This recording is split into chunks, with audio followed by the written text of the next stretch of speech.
are watching the World 24/7 on the NDTV network. I'm Parmeshwar Bawa. Let's begin with the headlines we're tracking currently. The Israel Business Forum, which represents most workers in the private sector in the country, urged Prime Minister Benjamin Netanyahu not to go ahead with the reported plans to fire his Defense Minister Yoav Gallant, warning that it will further harm the already war-battered economy.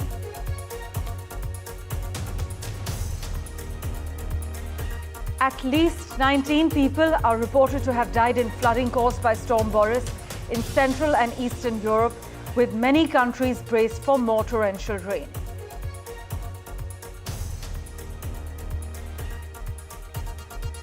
Moderna is optimistic about its mRNA cancer vaccines. It released new data from a small early trial into a broad-spectrum vaccine targeting several types of solid tumor, including lung cancer and melanoma, which showed promise. The pharma giant CEO said that its melanoma-specific vaccine could be available as soon as next year. The former US President Donald Trump has said that he will meet Prime Minister Modi next week during his upcoming visit to the US. The Republican presidential candidate made the announcement while campaigning in Michigan, adding that the Prime Minister of India is fantastic. Instagram will make teenagers' accounts private by default and show them less adult-oriented content in a sweeping overhaul of how minors use the app. Well, it felt like a science fiction film, a Lebanese resident has said on record.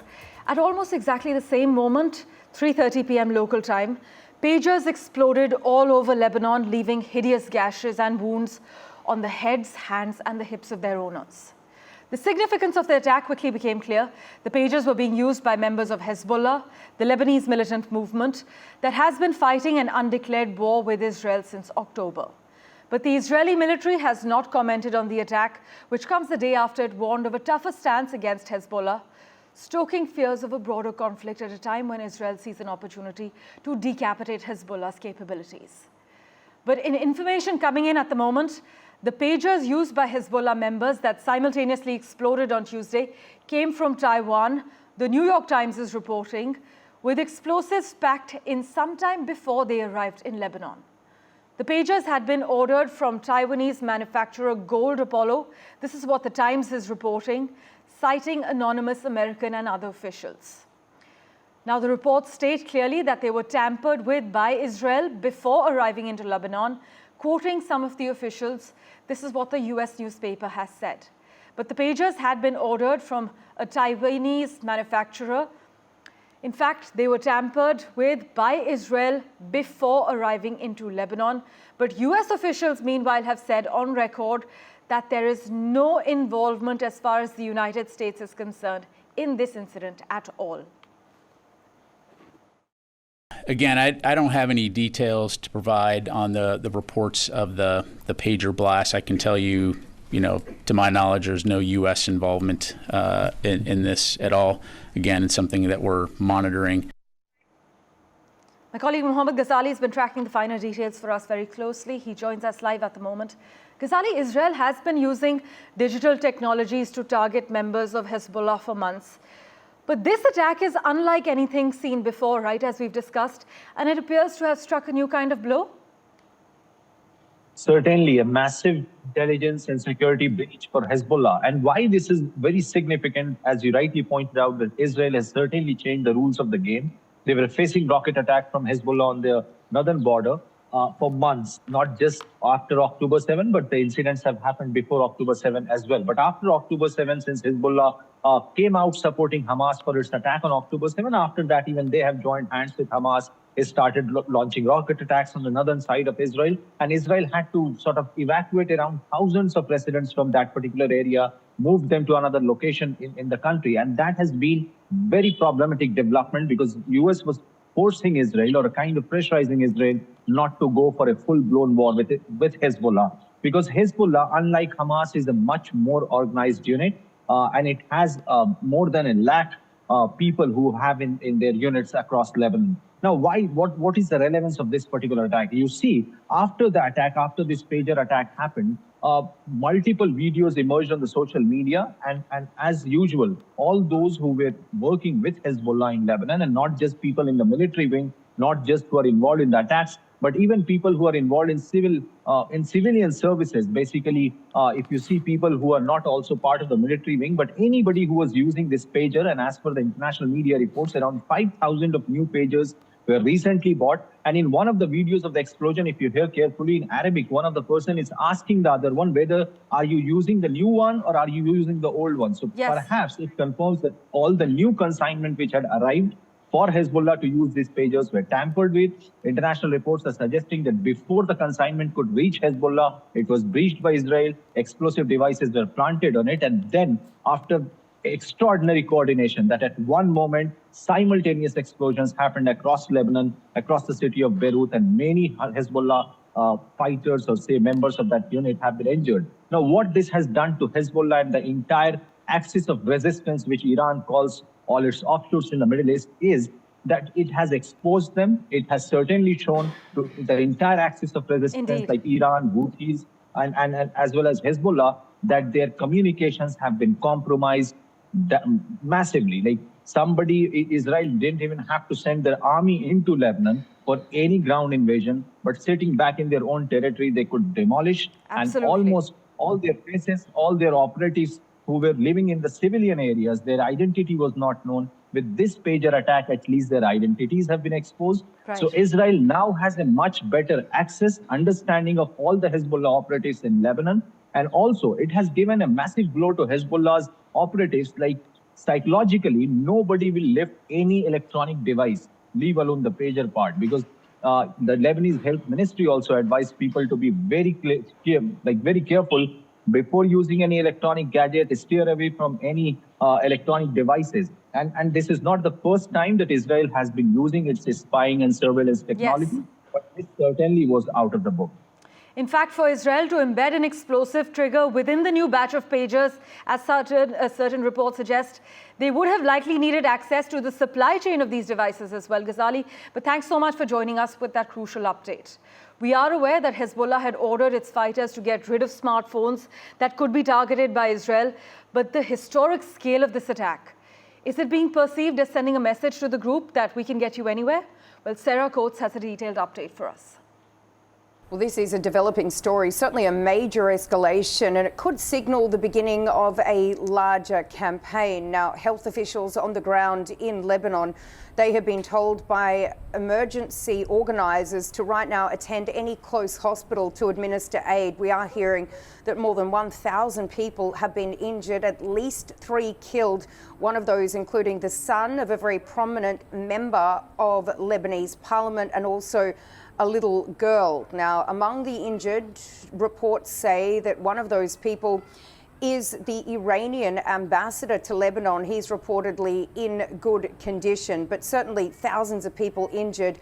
And it really raises questions as to how these devices exploded in the first place, but there is still no comment from the Israelis on this, although members of parliament and senior officials have been told by the Prime Minister Benjamin Netanyahu not to comment. But once again, developing story, more than 1,000 people injured. We are hearing that some 3 people have been killed, with still no claim as to who was behind this incident. Sarah Coates for NDTV, Tel Aviv. For further clarity, we also have with us political researcher Mohammed Hassan Swedan, PhD university instructor, joining us on the World 24/7. A massive security breach, new age warfare, many argue. But Hezbollah and the Lebanese government have been quick to blame Israel for these nearly simultaneous detonation of hundreds of pagers. But as we know, Israel rarely takes responsibility for such attacks. Well, of course, it is a huge security breach the Israelis has achieved today, but I think this is not the main important thing we should consider, because it's normal for Israelis to do what they do. Well, everyone knows that Israel is one of the strongest entities in the world. It has very strong technological infrastructure. It has a very strong military. It has a very strong economy. So it's normal for such a strong entity to do what it did. But the unusual is for a resistance to be able to continue playing the role of a support front after almost a year of the war in Gaza. And I think this is the thing that Israelis want to tell people. But what happened today is expected. Israel didn't do something surprising for it as a strong entity, strong technological entity. It has all the power it needs to achieve such security breach. Although it's still an achievement for Israel, but let's not forget that it has achieved this with a resistance, with a small group that is considered is still considered as a resistance group that doesn't have the same level of power with Israel, and that's the main important thing. So to assess realistically what happened, we can say that yes, Israel achieved a very important achievement. The security breach was big, but a true assessment should consider the goals Israel wants to achieve from this security breach. I think that Israel wants to achieve from this security breach for the support front Hezbollah has started last October to stop. So as long as this support front is continuing to work, then Israel failed to achieve its goal, and that's the important thing, since assessment is based on goals, not on the achievement itself, and that's an important thing to consider. Right, Hassan, but even in a country that has long been accustomed to war, the intimate nature of this attack is deeply disturbing. But Israel seems to have changed its warfare against Iran and its allies. Israel has assassinated leaders of Hamas and Hezbollah in Syria, Lebanon, and Iran. It's no surprise. But at the moment, is Israel looking for precision attacks to avoid a full-blown war? Yes, it's obvious that Israel changed its the type of war it's having with Hezbollah, and I think this reflects some kind of decrease in power for Israel. Israel used to be the entity that can start any type of war with any type of enemy in the region, because it has the military, economic, technological superiority it needs to do so. So going towards a new type of warfare that's mainly concentrated on the security side, this shows that Israel doesn't want to open a new front, doesn't want to open a new war, and that has its reasons. Refusing to open a new war with Hezbollah in Lebanon is because Hezbollah can inflict so much damage over Israel, and that's what the Americans have been saying in the last couple of days and weeks. The Americans have been telling Israel that you can't achieve militarily with Hezbollah what you need to achieve in politics, so you don't have to go with war, because the damage inflicted on you in any war will be so big that maybe you can't bear it. And that's why Israel is trying to change its tactics with Hezbollah. It's trying to avoid a huge open warfare with Hezbollah, because it knows the costs that Hezbollah may inflict on it, and that's an important point today. So going towards a new type of warfare, mainly on the cognitive side, on the security side, is because Israel doesn't want to open a warfare militarily, open warfare with Hezbollah, because of its fear of the costs.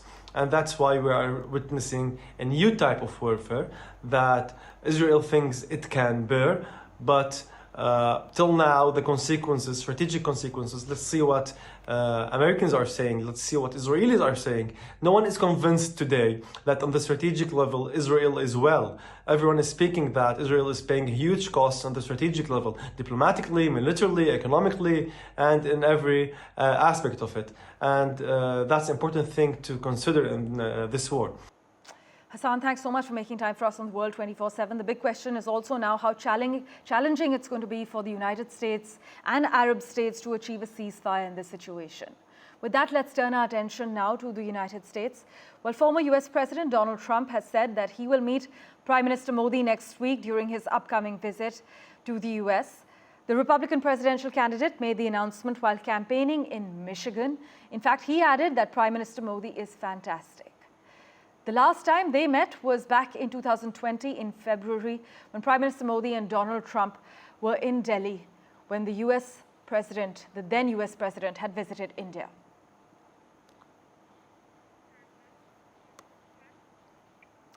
In other news, Instagram has introduced updates designed to give parents more oversight into what their teenagers are doing online. But the changes did little to assuage critics who say the social media network is compromising adolescents' well-being. Meta, which owns Instagram, introduced a new teen accounts program that aims to limit the time minors spend on the site, what content they see, and which strangers are able to find their accounts and talk to them. The new system also expands parents' ability to monitor their children's activities, including the types of content they see and the people they are messaging.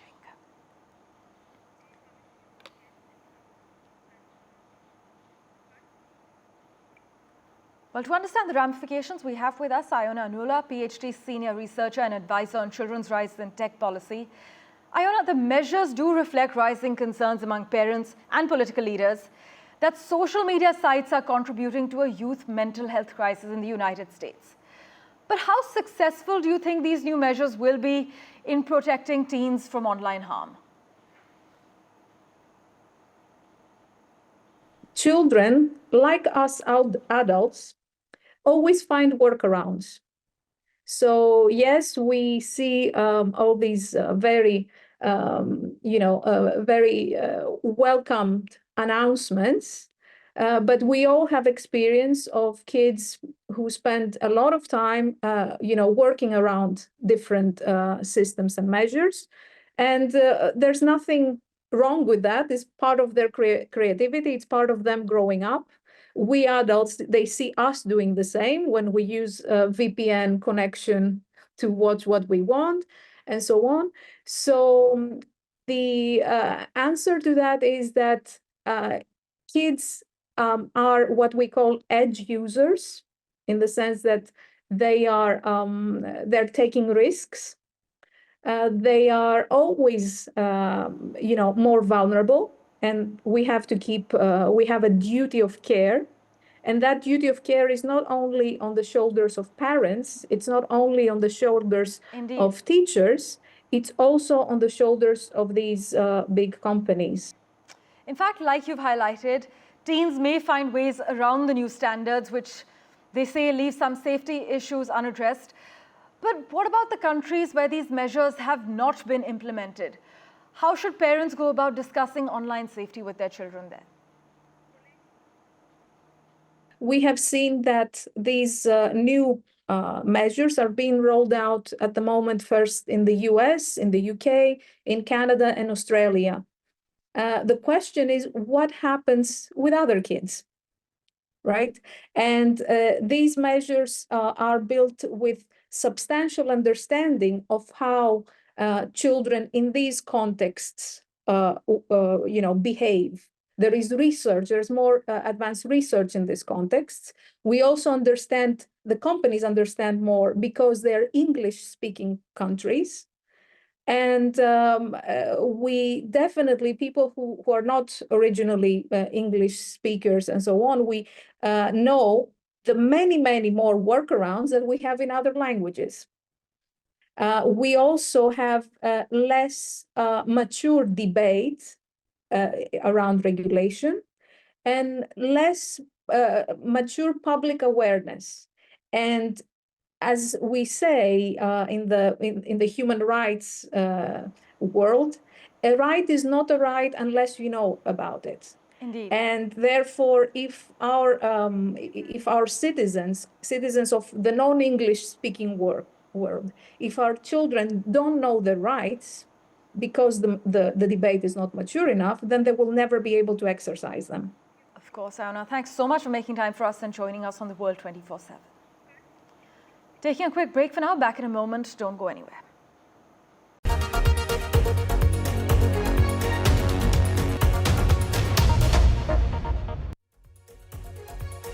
Let's get you a quick update as far as the strongest storm to strike Asia this year is concerned. Well, it's left a massive trail of destruction. Over 70 people are still missing and over 226 people have died. The death toll has risen in Myanmar. In fact, Typhoon Yagi has been the strongest storm to strike Asia this year.